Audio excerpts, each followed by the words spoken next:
right now on 5 on your side at 10. A weather impact alert for Wednesday. The severe weather potential grows for much of the region over the next 36 hours. The timeline as we see it now and what you need to do to prepare. Storm victims seeking help as they brace for more severe weather. There's a lot of uncertainty there. The one-stop shops offering support. A daring rescue caught on camera. Stand back, bud! Get back! The men and women wearing badges and the kids playing ball being called heroes tonight. They knew what to do. See something, say something. That's the big thing these days. We start tonight at 10 preparing you for our next Weather Impact Alert Day. Good evening, everyone. I'm Kelly Jackson. And I'm Mike Bush. We're still about 36 hours out from a potential outbreak of strong winds, hail, and tornadoes. Chief Meteorologist Scott Connell is interpreting the latest models just coming in to help you stay a step ahead of these storms. And you know, Mike and Kelly, our whole point of the Weather Impact Alert Day is to give you a heads up that there is impactful weather. Here is a level 3 risk that includes all of the 5 on your side area and points east and south as we go into Wednesday, during Wednesday afternoon, especially into Wednesday evening. Same upper level system that sent us the unsettled weather and some pretty large hail south and east of St. Louis yesterday is sending us this system for Wednesday. Early in the day, there'll be some scattered showers, maybe some thunder north and west of St. Louis. That kind of falls apart. And then we watch towards lunchtime into the afternoon for additional redevelopment across the region. There's still some uncertainty as to exactly where thunderstorms will develop and how they will evolve around the St. Louis area. But the afternoon and evening hours are the ones that could be problematic. The greater threat looks to be south and east of St. Louis, but all types of severe weather are still on the table, and that risk is still there because the ingredients appear to be coming together across the bi-state region. So let's say from about 10 o'clock until 8 o'clock, that's 10 in the morning until 8 o'clock on Wednesday afternoon, that potential exists. You'll want to keep your phones charged up, all your devices charged, stay weather aware, make sure your friends and family know that something is going on weather-wise across the region on Wednesday. Will it be in your neighborhood? Will it be in mine? That remains to be seen, but that risk of high winds, hail, and even a tornado, along with some power outages, is there. We'll talk more about the timing and exactly what we expect after this system that'll get us into the weekend on a pretty wet note. And stay on top of our next Weather Impact Alert Day on the 5+ streaming app. Scott will be live right after this newscast for an in-depth storm forecast for Wednesday, and you can watch for free just by downloading the app to your Roku, Apple, or Fire TV. And you can always get the latest weather impact forecast right on your phone. You can also join our text list to receive constant updates. Just text the word weather to 314-425-5355. Families in Jefferson County are still cleaning up the mess left behind 2.5 weeks ago. 5 on your side, Danny Kroll tells us how disaster relief organizations are working together to help people prepare for another storm that may hit in less than 48 hours, Annie. Mike and Kelly, these multi-agency resource centers or MARC events have been popping up in some of the hardest hit places like Arnold. People in Jefferson County telling me anxious is certainly the word for what may be coming. The damage from March 14th in Arnold is hard to miss, especially for neighbors on Maxville Lane. 2 big trees tipped over from the park right down the center of her house. Luckily, her and her boyfriend and the baby and their family had just gotten in the basement. We were really fortunate to not experience anything like that. But sitting right next to the devastated house near Arnold Jaycees Skate Park, David Deaton, his wife, and 3 children didn't escape the EF2 tornado unscathed. You can see there was like a big tree here and then another big tree here, and that one fell on it and split it. So it was all kind of pinned up on the house. And you can still see some of the wood sticking out of the gutter. It ripped off part of his roof and siding, which is why earlier in the day Deaton visited the MARC at Arnold Rec Center. It gets overwhelming to hear those stories, but people are really resilient and they're showing up and the community is showing up to help them. Along with the Salvation Army and other aid organizations, AmeriCorps St. Louis assisted people with insurance claims, especially heading into Wednesday. They talk about like their tarps keep coming off of their roofs already and they're getting a lot of water damage into their house, and people are already reporting mold growing in their houses, which is a real health risk, and it's scary. Particularly scary for Arnold's Cindy Stevens, whose 89-year-old mom had her bedroom ceiling cave in. Yeah, the hardest part is figuring out the insurance and how much they're going to pay and how much we're going to be responsible for. The American Red Cross is offering connections with mental health counselors to deal with any kind of storm anxiety. And on Wednesday, the Salvation Army will be hosting a free drive-up food giveaway starting at 9 a.m. until supplies last at their Arnold location on Telegraph Road. 1 week from tomorrow is Municipal Election Day in Missouri. The biggest race in St. Louis City is the race for mayor, and a new poll out this weekend shows Alderwoman Kara Spencer with a big 24-point lead over incumbent Tashara Jones, who beat her 4 years ago. Early voting is already underway. And just a couple of hours ago, local ministers held one more opportunity for the community to hear from both candidates. Brent Solomon was there and talked with voters. He's live downtown. Well, the push is really on to reach those undecided voters, maybe some who need a little something extra to push them over the edge for a particular candidate. And it turns out that's the group that could really make a difference. We have a choice between someone who has no experience and someone who has 20 years of experience running revenue. I would like to see corruption rooted out of city departments and transparency implemented across the board. It's the face-off that will come to a head when voters choose the next mayor of St. Louis 1 week from Tuesday. Sometimes we think that the decision is just made based on color lines, based on economic lines, but really there are people that are here that have legitimate concerns and they want to know the truth. It's why pastors and ministers from across the city united to host a forum for whoever needed to hear where the candidates stand. There's a great opportunity here because there's a lot of people up in the air. They're looking for someone who's going to be concerned about their issues and not forget about them and be fair across the board. Mayor Tashara Jones touting a reduction in crime, more services for youth, and a focus to invest in areas that haven't seen much focus from the city in the past. Alderwoman Kara Spencer calling for a bigger focus on improving downtown, addressing population loss, and improving 911 response. I think Kara's definitely going to take it.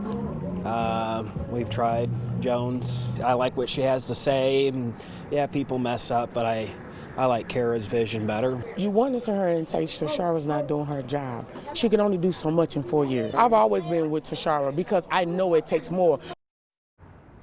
Mayor Jones saying tonight, quote, "The last 4 years as mayor has been the privilege of my entire life." She says she needs more time to carry out her vision. Kara Spencer saying tonight, quote, "It's time to change course." We're live downtown. Brent Solomon, 5 on your side. And in less than 8 hours, the polls will open in the Metro East for the Illinois 2025 consolidated elections. On the ballot, mayoral and board races, along with tax levy propositions and school bond proposals. The polls will be open from 6 a.m. until 7 p.m. No voter ID is required in Illinois, but you may have to provide one showing your current address if an election judge has questions about your registration. We put together a complete voter's guide for tomorrow's election in Illinois and the April 8th Missouri municipal elections on KSDK.com. Just text the word guide to 314-425-5355 and we'll send you a link to your phone. Just hours ago, dozens marched the streets of downtown St. Louis in honor of International Transgender Day of Visibility. Members of the local trans community and their allies marched from Keener Plaza to City Hall. This year's Day of Visibility comes as President Trump's attempts to take executive actions around transgender people's access to sports and bathrooms. Especially in the time like right now, it's important for trans people to show their visibility, to get out there and say, we're not going to be bullied, we're not going to be shoved into a closet, and we certainly won't be letting any politician tell us what we can and can't do with our own bodies. In the past year, state lawmakers in Missouri have passed laws banning transgender health care for minors and preventing transgender girls from playing girl sports. Tonight, a Swansea man is recovering after a heroic rescue from his burning home, and it was all caught on camera. And it's all thanks to some neighborhood kids who saw the smoke. 5 on your side's Laura Barczewski talked with the Swansea Police Department, who got there just in time, Laura. Mike and Kelly, the Swansea Police Department tells me they work very closely with their volunteer fire department when responding to calls and are so thankful 3 neighborhood kids spoke up when they saw something was wrong. Nicole Goodman says her 3 kids, ages 6, 10, and 11, were having a fun Friday after school when they noticed something happening across the street. They were outside playing and they saw some smoke coming out of the neighbor's house. So our next door neighbors were grilling, so they ran next door and they're like, call 911, call 911. And they did, and they were able to get everybody out safely. So that was a really good thing, and we were happy for that. The Swansea Police Department was the first to arrive at the home on Marla Drive. There's smoke coming from it. Yep. Black smoke coming out the front door. Can you hear me? What's going on in the garage, bud? You need help? Can you open the garage door? And jumped into action when he couldn't, breaking down the garage door so there was just enough room for the man to climb out. Our officers do fantastic work every day. People don't always get to see that, but this was just them working together to resolve what could have been a very serious situation. Stand back, bud. Get back!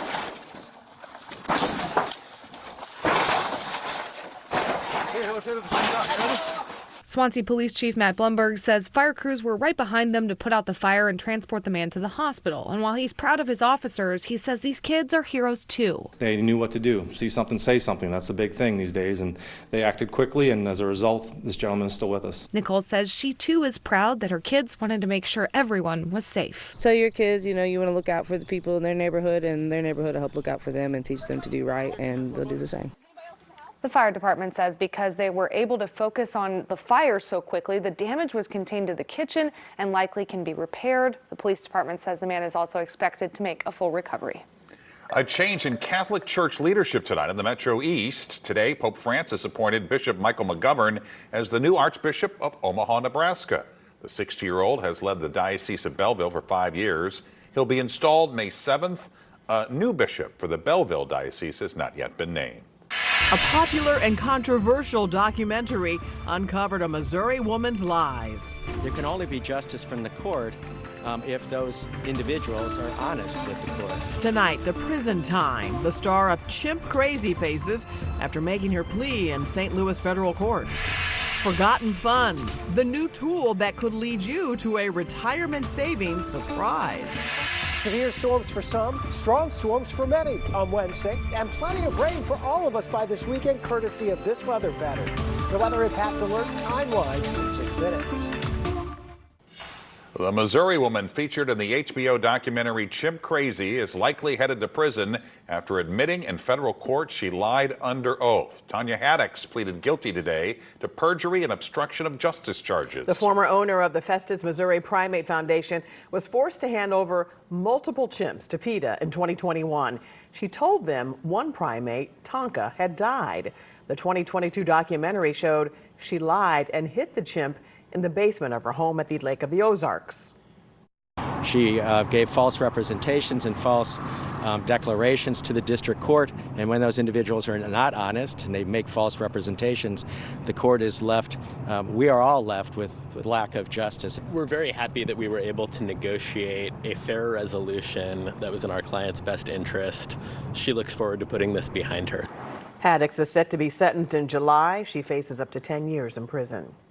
In a statement to 5 on Your Side, PETA says, quote, it hopes Haddix's sentence will include jail time so she can get a taste of the suffering she condemned Tonka and other animals to. We're less than 36 hours away from what President Donald Trump is calling Liberation Day. That's what he's calling the Wednesday launch of his massive tariff plan. It includes a 25% tax on imported cars and steel. The president argues this will bolster the federal government's wealth and offset what he calls an unfair trade imbalance with other countries. They're reciprocal. So whatever they charge us, we charge them, but we're being nicer than they were. We have a lot of countries, friend and foe. I always say friend and foe, but the friend in many cases is worse than the foe. The president also acknowledges Americans will feel some economic pain, including higher prices, but insists his approach to tariffs is needed. Well, these days, every dollar counts, and it's hard to imagine, but your hard-earned money might be sitting in an old, abandoned retirement account. And now there's a new federal website to help track down your forgotten funds. Allison Gormley tested it out. Money might be out there waiting for you to claim it. A new tool to help is Uncle Sam's new Retirement Savings Lost and Found database. Created through the Secure 2.0 Act of 2022, it serves as a centralized location to track down lost or forgotten benefits and information on where it's located. So I gave it a try to find out if I had any forgotten 401ks. To verify my identity, I needed to take a picture of my driver's license and a selfie. But read the photo directions carefully. Missing a detail like taking a photo of your license on a light surface instead of a dark surface, or wearing glasses in your selfie could stall the process. Great news, we have information for you. If your search pulls results, it'll give you details including the plan name, amount, and year reported. The year reported is worth noting because you may have rolled those funds over between the posted date and now. If you want to skip the site and search your old jobs on your own, that's an option too. Include going through your resume and finding the HR departments of your former employers and reaching out to them. Part of their job is to handle this kind of thing. Sam Taub with NerdWallet said you can also look at old W-2s. They're going to include information about how much you deferred from your paycheck to add to something like a 401k. That way, all of the money you saved for retirement gets to your retirement. And the database only includes 401ks and pensions associated with employers, not individual retirement accounts. Tonight, 5 students at an Alabama high school are recovering after a possible tornado hit their building in the middle of the school day. The storm caused significant damage to the roof of Dothan Preparatory Academy in southeast Alabama. 2 of the students were taken to the hospital with non-life-threatening injuries. Schools in Rolla opened today for the first time since the March 14th storms. An EF2 tornado swept through the area, damaging multiple school buildings. Now classes are being held in different school districts or different schools. Officials hope to have the roofs repaired at the damaged schools by August. All right, Chief Meteorologist Scott Connell rejoined us now with the weather impact forecast, and the big impact that we're looking toward is Wednesday, right, Scott? Yeah, Wednesday is our severe weather threat day. Not a guarantee that we'll have severe weather. Like yesterday, a lot of us missed out on that, but east and south of St. Louis, there was some pretty large hail, and we have that possibility of large hail, damaging winds, and a few tornadoes. The ingredients are all there here on Wednesday, so that's our weather impact alert day, but you'll notice we do have rain in the forecast Thursday, Friday, and into Saturday. It'll come in waves, and it's going to add up, especially for southeast Missouri and southern Illinois. Let's talk the storm potential. Again, we can't guarantee that there'll be a whole bunch of severe weather across the region, and honestly, I'd like to say it won't happen. But we see the ingredients there. So from 10 a.m. until 8 p.m. on Wednesday, the ingredients are in play, and whether they come together and interact and play with each other, you know, it's like putting 4 toddlers in a room. You got 4 ingredients, 4 toddlers. You never know how it's going to go. So charge your phone, stay aware, make sure your friends are staying up to speed on this. It's the same system that brought us yesterday's storm chances. It's still spinning out over the Pacific, still sending energy our way. Futurecast here still shows shower and thunderstorm chances increasing towards lunchtime on Wednesday. As we go into Wednesday afternoon, assuming all of those ingredients are starting to work and interact with each other just so, there will be some strong to severe thunderstorms developing, quite possibly right over the metro area and then pressing east and southeast of St. Louis during the afternoon. The threats should shift farther southeast as we head into the evening hours. So our weather impact alert day Wednesday, there's at least some severe storms we think across the 5 on your side viewing area. Will they be in St. Louis? We'll see. Power outages, though, where those severe storms are, they're certainly possible, so stay weather aware. Same system's going to bring us gusty winds. We saw this on March the 13th. We're thinking 40 to 50 mile per hour wind gusts, likely Wednesday afternoon into Wednesday evening. That's outside and away from any thunderstorms. And then this system stalls out to our south. That sends some rain our way for Thursday. It brings another big batch in as we head into Friday afternoon and Friday night. More of it coming in for Saturday and into Saturday night. By the time it stops raining, There'll be spots that end up with potentially more than a foot of rain down close to the Ohio River, down towards Memphis. We're on the northern fringes of the heavy precip, but 2 to 5 inches from Wednesday through Sunday looks like a reasonable estimate. Now, we can handle that much water in St. Louis, southeast Missouri, where you're pushing more than 5 inches. That may be a bigger problem. So flood concerns will increase as we head towards the weekend. That weather impact alert, though, it's for Wednesday. Don't worry about tomorrow. Clouds are increasing. It'll be a chilly start, but your high will be back to 62, and the southeast breeze will be kicking up tomorrow afternoon. That wind turns more to the south, getting us well into the 70s on Wednesday ahead of any thunderstorms. We'll see you on 5 Plus, 10:36. So right after this newscast, we're going to talk for about 10 minutes. You really go in depth. All right, Scott, thanks. Sports is next. Here's Frank. The attendance may have been the story at Busch Stadium tonight. The Blues are close to history, and we will meet the new phenom who skated with the team for the first time.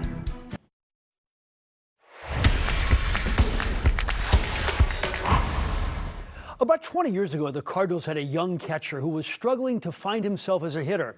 In the 9th inning, Tony La Russa could have pinch hit for him.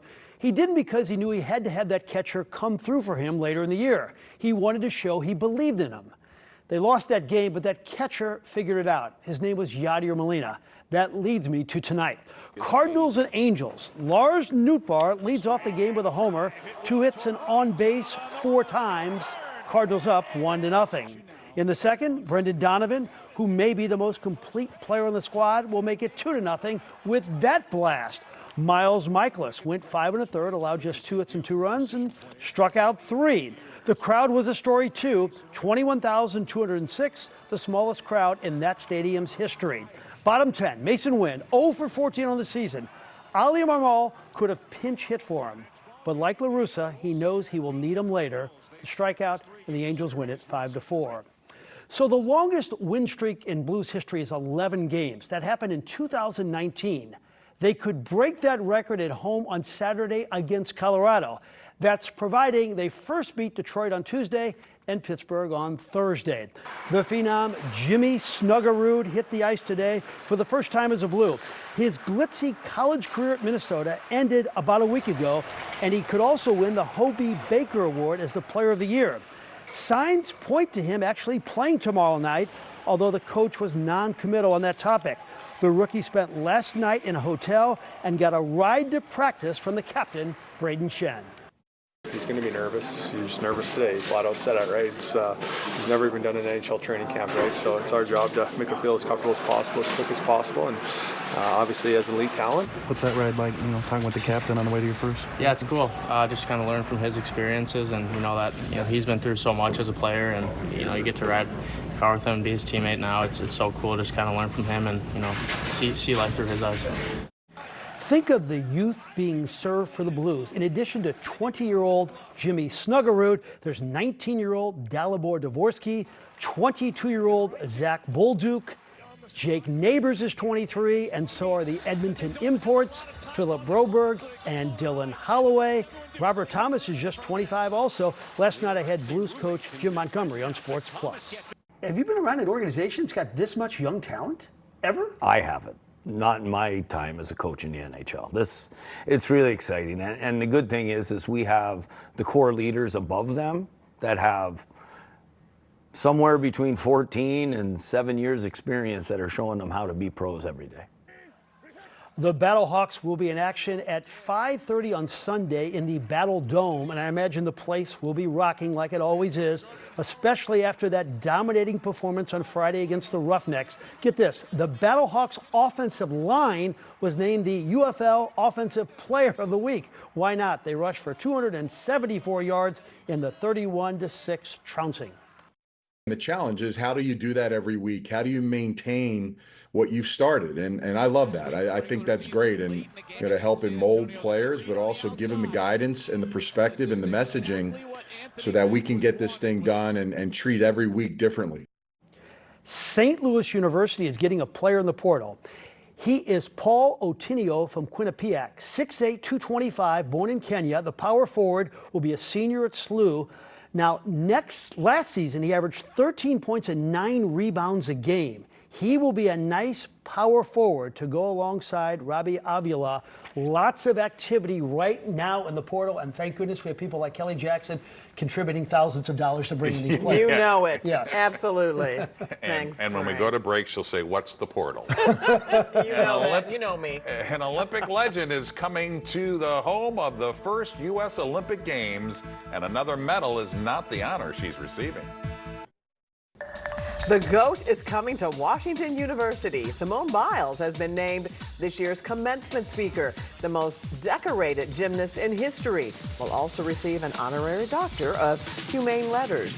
Biles' husband, NFL player Jonathan Owens, is from St. Louis. 5 others will receive honorary degrees, including actress and St. Louis native Jennifer Lewis.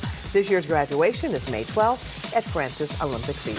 The City Museum is looking to peel away at a world record in honor of the Savannah Bananas. The entertaining exhibition baseball team is bringing its Banana Ball to Busch Stadium on Friday and Saturday, and on Wednesday, the City Museum will attempt to break the Guinness World Record for the largest gathering of people wearing banana hats.